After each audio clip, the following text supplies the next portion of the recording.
Hello दोस्तों, आज हम दीर्घिकर की मात्रा से बनने वाले शब्द को हिंदी से अंग्रेजी में अनुवाद करने का सरल और आसान तरीका सिखाने वाले हैं। आइए हम शुरू करते हैं। दीर्घिकर की मात्रा से बनने वाले शब्द में जिन अक्षर का उच्चारण एक साथ हो उसे अलग कर अंग्रेजी बनाना आसान होता है।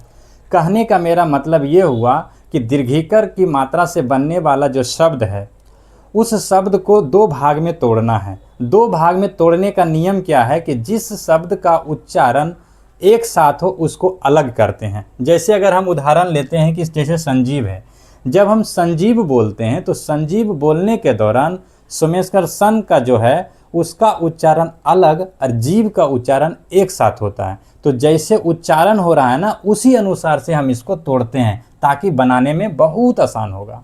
दूसरा जैसे उदाहरण लेते हैं कि जैसे नवीन है, तो जब हम नवीन बोलते हैं तो नवीन बोलने के दौरान न का उच्चारण अलग और वीन का उच्चारण एक साथ होता है। तो जैसे उच्चारण हो रहा है उसी अनुसार से हम यहाँ पे तोड़े हैं।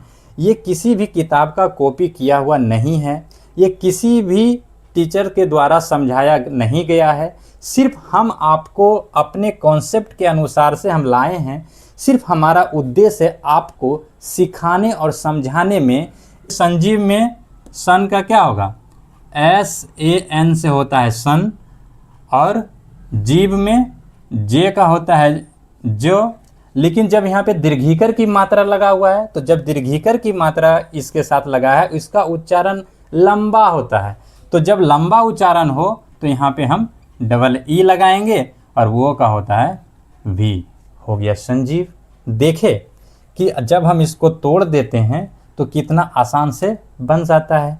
आगे देखते हैं। नवीन में ना का क्या होगा, NA से हो गया न, और वीन में वो का होता है भी। लेकिन दीर्घिकर की मात्रा लगा है, इसका उच्चारण लंबा होता है, इसलिए हम यहाँ पे डबल ई लगाएंगे और न का होता है N।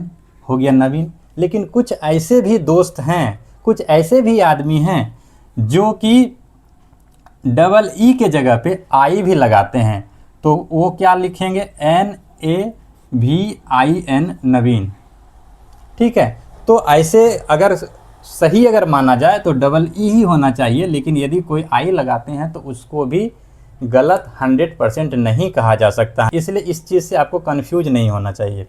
आगे बढ़ते हैं। जैसे प्रवीण, तो प्रवीण में प्र का क्या होगा, PRA से होता है प्र, और वीन में भी, और दीर्घिकर की मात्रा है तो यहाँ पे डबल ई लगाएंगे, और नो है तो N लगाएंगे। तो हो गया प्रवीण। यदि ये कॉन्सेप्ट आपको भली भांति और अच्छे तरीके से समझ आ रहा है तो हमारे वीडियो को दोस्त एक लाइक ज़रूर कीजिए। चलिए आगे बढ़ते हैं। राजीव, तो राजीव में र का RA से होता है र, और जीव का जे से होता है जो, और डबल ई से दीर्घिकर, और भी से होता है राजीव।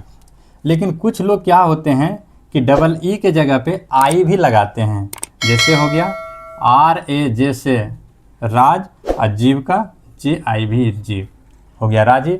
क्योंकि जैसे अगर ऑक्सफोर्ड अगर मानता है कि डबल ई भी लगा सकते हैं, आई भी लगा सकते हैं, तो वो सही है। लेकिन मेरे अनुसार से डबल ई ही होना चाहिए, क्योंकि मेरा मानना है कि जब हम किसी शब्द को बोलते हैं और उसका उच्चारण में अगर ई आता है, यानी कि उसका उच्चारण जो है लंबा लगता है, तो डबल ई ही लगाना चाहिए। रांची में र का क्या होगा, RA से होता है र।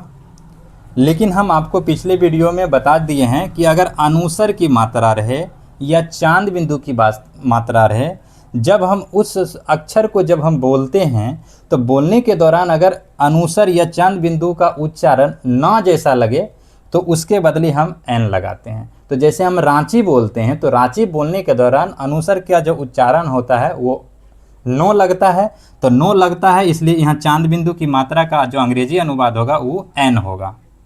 और यहाँ च का क्या होगा, CH से होता है च।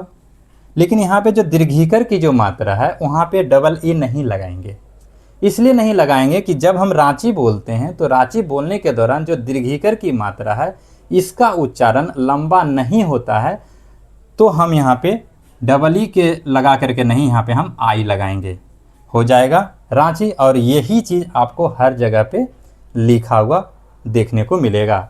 तो फिर मिलते हैं नेक्स्ट वीडियो में, तब तक के लिए धन्यवाद।